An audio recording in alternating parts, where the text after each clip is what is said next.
What's going on, Lambo View? Welcome back again to the channel. So for today's question, we got, what are the maintenance costs of owning a Lamborghini?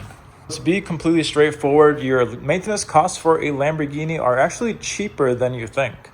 I will say they don't, for the most part, they really don't get driven all that much. My Lamborghini that I have right here is a 2020, and I bought the car pre-owned for 12,000 miles on it. So you can tell that the previous owner of this Lamborghini didn't really drive the car all that much, which works great in my favor because I'm getting a Lamborghini with really low miles. But let's tie that back into maintenance. So with any exotic or luxury car, the more you obviously drive the car, the more you're going to have to do maintenance on it.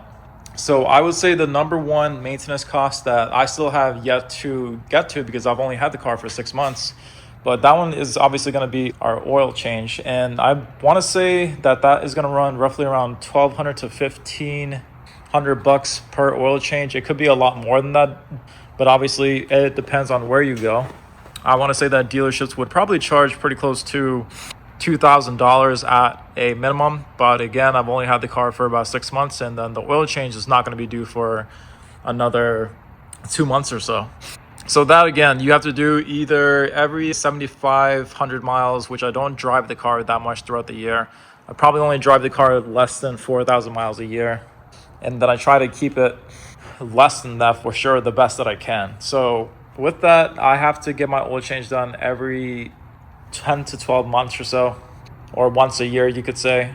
And that cost yearly is going to be about, let's just say, $1,500 a year. So that one is going to be probably the most routine one, of course. But here's one thing you need to know about Lamborghini brakes. Now, I didn't know about this one until I actually digged into it right before I got the car. I was actually really amazed by this one detail. So with Lamborghini brakes, especially the Huracan that we have here, if you get these really cool ceramic brakes, which I'll show you, my calipers are actually green as well. But if you look at these green calipers here, you can see that they're carbon ceramics. I know it's kind of hard to see right there, but whenever you get carbon ceramic brakes, and I do want to say that the majority of all the Huracans, they come with this, those brakes will last you for a extremely long time. Again, I've never had to replace the brakes on this Huracan yet, but from what I've heard, these brakes can last you for almost about 30 to 40,000 miles, and that's a long time, especially for a Huracan that doesn't get driven all that much.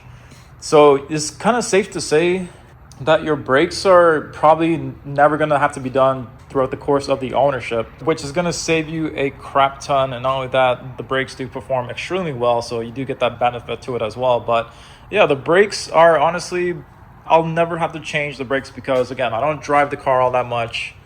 The brakes may never have to be changed. So that is a huge thing that people don't really consider, because of course for any car you do have to get your brakes serviced and maintained and all that, and that one, brakes can be very pricey depending on the car or supercar or exotic car that you have. So that is definitely not cheap. For BMWs, from what I know, it's about at least $1,500 per axle. So that's how expensive brakes can be for BMWs. But again, for supercars, it's definitely going to be a lot more. But again, with these carbon ceramic brakes, I don't have to do anything with the brakes.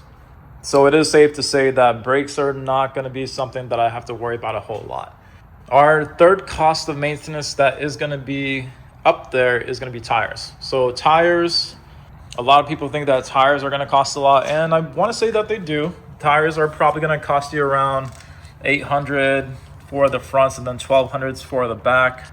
And again, that's just roughly speaking as well. The tires are not cheap, that I will say. But again, tires, from what I've seen, you only have to change every 10,000 miles or so. And again, if I'm somebody who's just driving the car, say for example, 3,000 miles a year, it's obviously the case that I'm not going to have to change the tires for every 3 years. So if you divide the tire cost by 3 years, your yearly cost of maintenance for tires, not that bad either compared to your regular car. So that's the biggest thing about Lamborghini, is that these aren't really cars you want to drive every single day. You definitely can if you want.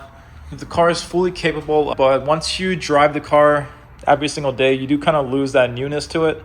So that's one thing. And then you kind of look less forward to getting into the car, which does kind of diminish the value mentally a little bit. And then even then, whenever you do have the car, you get distracted by people coming up to you, and then that can get really, really distracting as well, especially if you're just trying to finish up your errands as quick as you can. Obviously, if you can afford a Lamborghini, your time's going to be really, really valuable because you're obviously doing something right.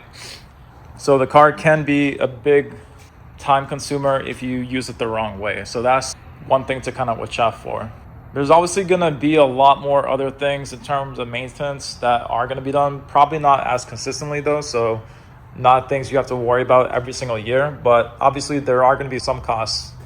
Say for example, in terms of your transmission, fluid, but even things like that, these days there are so many exotic car shops around that if you just kind of find the right place, you don't really have to go to the dealer if your car is out of warranty. So that could save you a ton in the long run. Keep in mind, the Huracan is basically just the Audi on steroids. It's the same platform as the R8.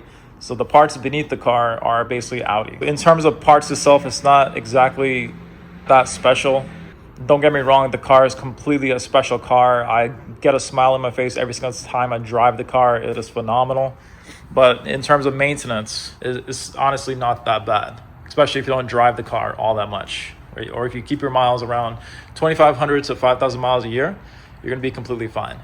I would say the biggest maintenance thing in terms of owning this Lamborghini is not exactly in terms of price, but obviously you can see for the time being, I currently just have a storage room for this car before I get my garage for next year. So inside here, there is no plug to trickle charge the car. You do have to trickle charge the car if you're not going to be driving the car for every 2 weeks. But because I don't have one, I do have to drive the car during the wintertime, which I don't mind because I do use the car for content like I am shooting right now.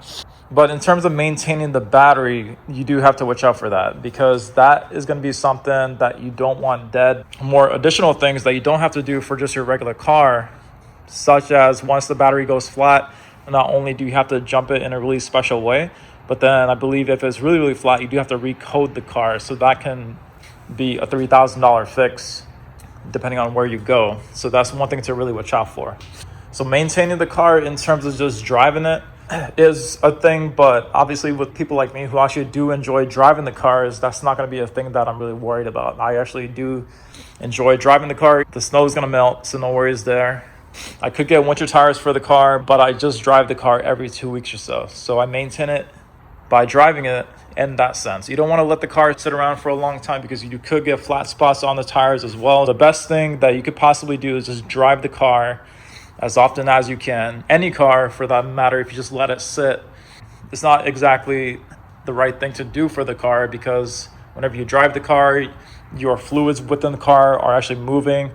So that does help you in terms of costly repairs that could happen down the road. So yes, that is going to be our little maintenance video here. Again, it's honestly not that bad. If you can afford a Lamborghini to begin with, the maintenance part is not going to be something that you really have to be worried about. It's not going to absolutely kill your wallet. One thing I will say is if you do get a Lamborghini where you're buying it with high miles, it could be due for things like brakes and all that. So that is one thing to kind of consider. If you do get a Lamborghini, try not to get the cheapest one because obviously the cheapest one is going to have things that need to be fixed with it. It might need new tires or so. Before I bought the car, I checked on the tires, and then I did get tires before I sealed in the deal with the car too. Whenever you are buying a car, once you get to that point, and you will, then just kind of check on the car, make sure that everything looks good, make sure it has a clean Carfax, so on and so forth. I'll do a separate video on what exactly you want to look out for whenever you are buying a Lambo.